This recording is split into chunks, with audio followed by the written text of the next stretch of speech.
그날 밤 남편이 잠든 틈을 타 몰래 불을 끄고 다시 핸드폰을 켰어요. 화면 속 그 오픈 채팅방은 이미 익숙했죠. 수많은 글들이 쏟아졌고 낯선 닉네임들이 은밀한 대화를 주고받는 그곳에서 저는 다시 적기 시작했어요. 젖는다는 말, 꼭 물기만을 뜻하는 건 아니에요. 저는 욕망의 언저리에서 스스로를 적시고 있었죠. 자극적인 말들이 마음을 간지럽혔고 단어 하나하나에 숨결이 얹히는 것 같았어요. 눈동자가 빠르게 움직일수록 제 속은 더 뜨거워졌고 손끝은 서늘하게 떨리기 시작했죠. 그날따라 유독 한 부부의 대화가 눈에 들어왔어요. 서로에 대한 표현이 거칠고 노골적이었는데도 묘하게 감정이 느껴졌어요. 단순한 욕망이 아니라 관계의 농도처럼. 저는 그 부부에게 말을 걸었어요. 그리고 그들과의 대화가 제 인생의 균형을 서서히 무너뜨리기 시작했죠. 안녕하세요. 황혼의 비밀 연애입니다. 구독과 좋아요, 알림 설정 부탁드립니다. 오늘은 오픈 채팅방에서 만난 부부와의 엇갈린 인연 속에서 결국 내 남편과 다시 사랑을 되찾게 된 한 중년 여성의 이야기를 들려드릴게요. 부부관계가 메말라가고 있다 느끼신 적 있나요? 오늘 이야기 분명 당신의 마음을 흔들 겁니다. 저는 정윤희예요. 48, 피부관리실을 운영하며 하루하루 무미건조한 시간을 견디고 있었어요. 남편 박세주는 중학교 교사로 늘 성실했지만 저를 향한 눈빛은 점점 흐려졌죠. 서로에 대한 기대도 감흥도 바닥을 드러낸 지 오래였어요. 그런 어느 날 문득 호기심에 핸드폰을 만지다 부부 교류방이라는 오픈 채팅방에 들어가게 됐어요. 처음엔 그저 구경이었죠. 다른 이들의 대화가 얼마나 자극적이고 은밀한지 보고 싶었어요.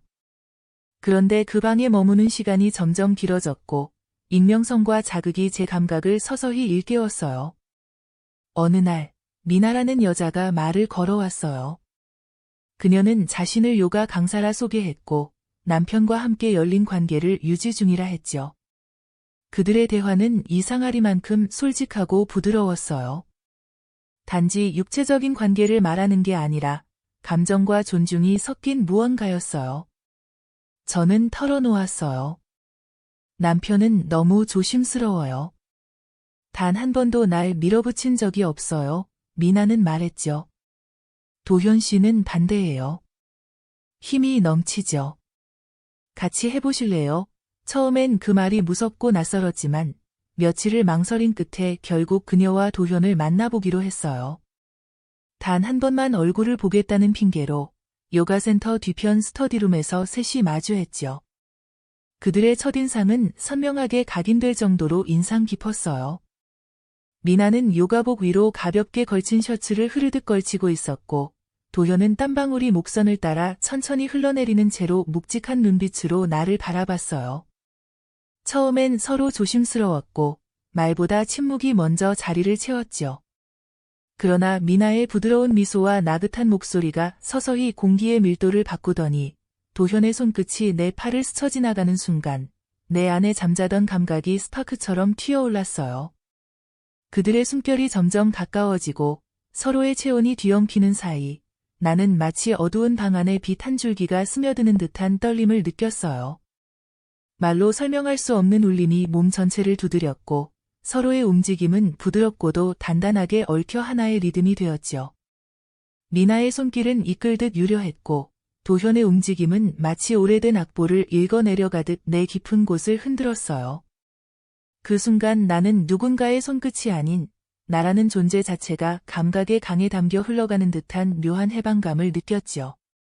시간이 멈춘 듯 우리는 숨으로 대화했고 시선으로 서로를 확인했어요. 긴장이 녹아내리는 사이 나는 오래 잊고 지냈던 살아있음이라는 감정을 깨달았고 내 안에 갈라진 틈 사이로 무언가가 흘러넘치는 걸 느꼈어요. 끝이 보이지 않는 그 교차점에서 미나는 조용히 속삭였죠. 죄책감보다 본능이 먼저일 때가 있어요.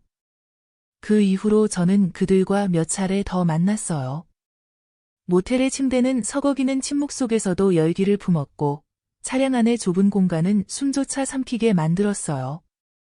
공터 한켠에서는 바람소리조차 리듬처럼 느껴졌고 요가실 구석에서의 접촉은 조용한 명상처럼 천천히 내 감각을 깨웠죠. 만날 때마다 장소는 달랐지만 그 안에서 셋이 하나 되는 방식은 점점 더 유려하고 깊어졌어요. 그 속에서 나는 미나의 손길에 점점 중독돼 갔어요. 여자의 손이 이렇게 다정하고도 날카롭게 흔들 수 있다는 걸 처음 알게 됐죠. 그녀의 손끝이 닿을 때마다 내 안에서 미세하게 움츠렸던 감각들이 한 겹씩 벗겨졌어요. 미나는 말없이 날 쓰다듬으며 꼭 오래된 상처를 알아채고 다독이는 사람처럼 행동했어요. 그게 오히려 도현의 거침보다도 더 자극적이었고 나는 점점 그녀의 움직임과 숨결에 사로잡혀갔죠. 처음엔 민망하고 어색했지만 어느 순간부터 그 시간들이 기다려졌어요. 그날들 속 반복된 교차와 흔들림 속에서 나는 내 안의 균형을 스스로 흔들고 있었고 그런 내 모습조차 새롭게 느껴졌어요. 어느 날 미나가 조용히 묻더군요. 남편하고는 어때요? 쾌감, 있어요. 저는 입을 꾹 다문 채 작게 말했어요. 이젠 없어요. 그 말을 들은 미나는 제안했죠. 우리도 예전엔 식었었어요. 그래서 넷이 함께 해봤어요.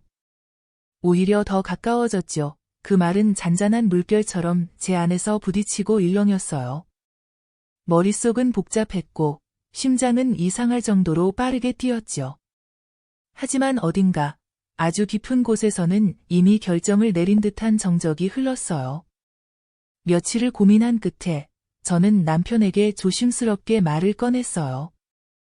부부 상담이라는 말로 감췄지만 제 눈빛은 진심을 말하고 있었죠. 남편은 처음엔 펄쩍 뛰며 책상을 내리쳤어요. 그의 눈엔 분노보다 당혹감이 먼저 차올랐고 말끝마다 숨이 헛갈리는 듯했죠. 너 지금 나더러 다른 사람 앞에서 그걸 보라고? 아니, 같이 하자고? 저는 말없이 그의 눈을 바라봤어요. 그리고 천천히 말했죠. 우리 지금 서로에게 아무런 감흥도 없잖아. 손을 잡는 일조차 낯설고 밤이면 등을 돌린 채 자는 게 당연해졌어. 이대로 살 순 없잖아. 남편은 한참을 말이 없었어요. 주먹을 쥔 채 앉아있던 그가 결국 조용히 말했죠. 딱 한 번 보기만 하자. 절대 그 이상은 없어. 그 말에 저는 미나 부부와의 저녁을 마련했어요.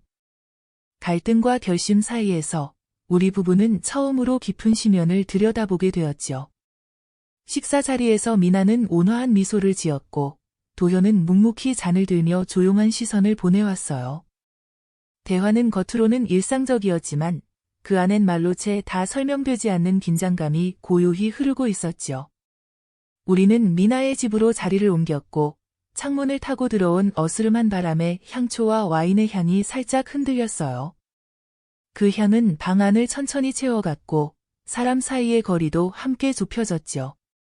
미나는 자연스럽게 제 손등 위에 자신의 손을 얹었고 도현은 가볍게 시선을 주며 묵인하듯 고개를 끄덕였어요.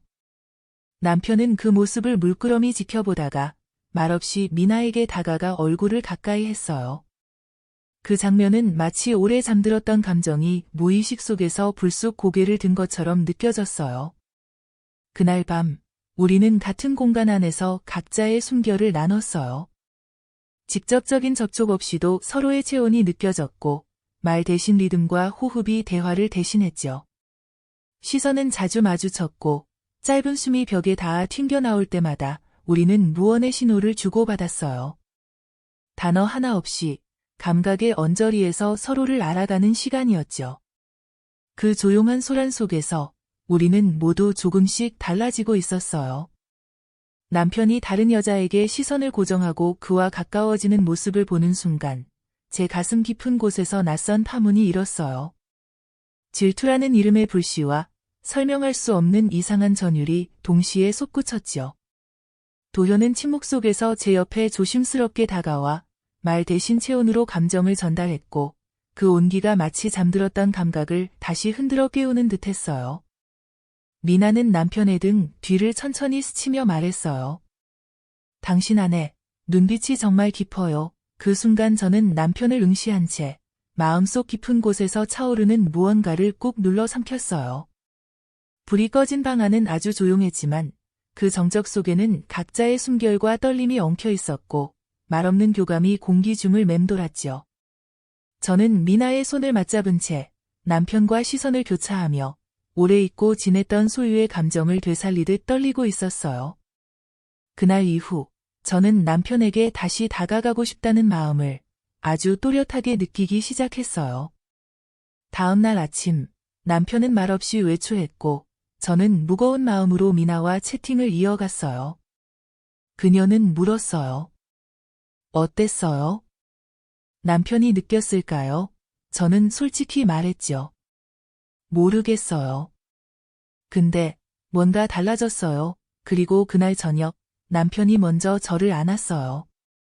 거칠게, 확신에 차서. 그의 손길이 낯설 만큼 깊었고 저는 익숙했던 몸이 다시 새롭게 느껴졌어요. 미나와 도현은 다시 만나자 했고 우리는 이전보다 한층 더 솔직하고 열린 상태로 마주하게 되었어요. 서로의 눈빛과 말투 속에서 얽히는 감정들은 예상보다 복잡했고 그 안에서 저는 알 수 없는 질투와 소유의 마음을 느꼈어요. 익숙했던 남편의 표정이 낯설게 다가오고 도현의 무심한 웃음은 제 마음을 흔드는 거울처럼 작용했죠. 미나는 조용히 말했어요. 당신 남편, 눈빛이 깊고 단단해요. 도현은 부드러운 미소를 지으며 덧붙였어요. 윤희 씨가 흘깃흘깃 보더라고요. 눈빛이 솔직했어요. 그 순간 남편과 제 눈이 마주쳤고 아무 말도 하지 않았지만 그 안엔 오래된 감정이 꿈틀대고 있었죠. 우리는 서로의 손을 잡고 있었지만 그 손끝 너머로 스며드는 질투와 갈망은 은근하게 타오르고 있었어요. 그 감정들이 얽혀 하나의 긴 숨으로 이어졌고 그 숨결 속에서 다시금 살아있는 감정을 느낄 수 있었죠. 우리 사이의 틈은 질투라는 불씨로 다시 따뜻해졌고 그 온기가 감정의 결을 되살려 주었어요. 집안에서는 특별한 말 없이도 서로의 손을 자주 잡게 되었고 눈빛만으로도 많은 것을 나누게 되었어요. 남편은 어느 날 아무 말 없이 제 어깨 근처에 얼굴을 살짝 기울였고 그 따뜻한 숨결이 스치고 지나가는 순간 저는 오랜만에 마음이 간질거리는 듯한 설렘을 느꼈어요. 예전에는 느껴보지 못했던 조용하지만 분명한 떨림이었죠. 그날 저녁 미나는 마지막으로 조용히 말을 꺼냈어요. 이제 우리 없어도 될 것 같아요. 하지만 마지막으로 한번 네 사람이 함께 어우러져 보는 건 어때요? 그녀의 제안은 조용했지만 그 안에는 이전보다 더 깊은 무언가가 담겨 있었죠. 남편과 저는 서로의 눈을 바라봤고 말없이 고개를 끄덕였어요. 그렇게 우리는 산속 깊은 곳에 작은 펜션을 조용히 예약했어요. 마지막 밤, 다시 네 사람만의 공간에서 한 번 더 마음을 흔들기로요. 커튼 하나 사이, 침대 2개뿐인 공간. 네 사람의 숨결은 다시 얽혔고 시선과 손끝, 감정이 교차하며 감각은 다시 폭발했어요. 그리고 우리는 집으로 돌아오는 길, 말없이 차를 탔어요. 남편이 조용히 말했죠. 이상하게. 너랑 다시 시작하고 싶어. 저도 대답했어요. 나도. 당신이 날 처음처럼 봐줬으면 좋겠어. 그 이후 우리는 데이트를 시작했어요. 카페, 영화관, 공원, 스파. 손을 잡는 게 어색했던 우리였지만 이제는 익숙해졌고 자연스러워졌어요. 부부관계도 이전과는 달리 감각적이고 깊어졌고 남편은 어느 날 제게 속삭였어요. 이젠 내 몸이 아니라 마음이 먼저 느껴져. 그 말에 저는 속으로 울컥했어요. 그날들이 없었더라면 이 감정도 몰랐을 거야. 어느 날 남편이 저에게 손편지를 건넸어요. 그 편지엔 단 한 줄, 너와 다시 부부가 된 나를 기억하고 싶다. 저는 그 편지를 끌어안고 눈물을 흘렸고 우리는 다시 여행을 떠났어요. 그곳에서 우리는 서로의 눈을 다시 깊이 들여다보며 알 수 없는 떨림 속에 조용히 안겼어요. 처음 만났던 날처럼 어색하면서도 따뜻한 그 감정이 다시 되살아났죠. 저는 조심스레 속삭였어요. 우리. 미나 부부가 그랬듯이 우리와 같은 부부들에게도 다시 숨을 불어넣을 수 있지 않을까? 남편은 제 말을 곱씹듯 잠시 생각하더니 조용히 말했어요. 그래. 그들 덕분에 우리가 여기까지 왔다면? 이젠 우리도 누군가의 불씨가 되어줄 수 있을지도 몰라. 그건 더 이상 내 사람의 일이 아니었어요. 다시 회복된 감정으로 우리는 이제 또 다른 누군가의 이야기를 도와줄 준비가 되어 있었어요. 사랑을 잃었다고 느낀 이들에게 한 줄기 바람 같은 이야기가 되어주고 싶었어요. 침대 위에서 우리는 서로의 이름을 처음처럼 불렀어요. 거친 숨 사이로 감정이 터졌고 오래 묻혀있던 온기가 다시 번졌어요. 욕망은 끝이 있었지만 사랑은 여기서 새롭게 시작된 거예요. 황혼의 비밀 연애였습니다. 구독과 좋아요, 알림 설정 부탁드립니다. 감사합니다.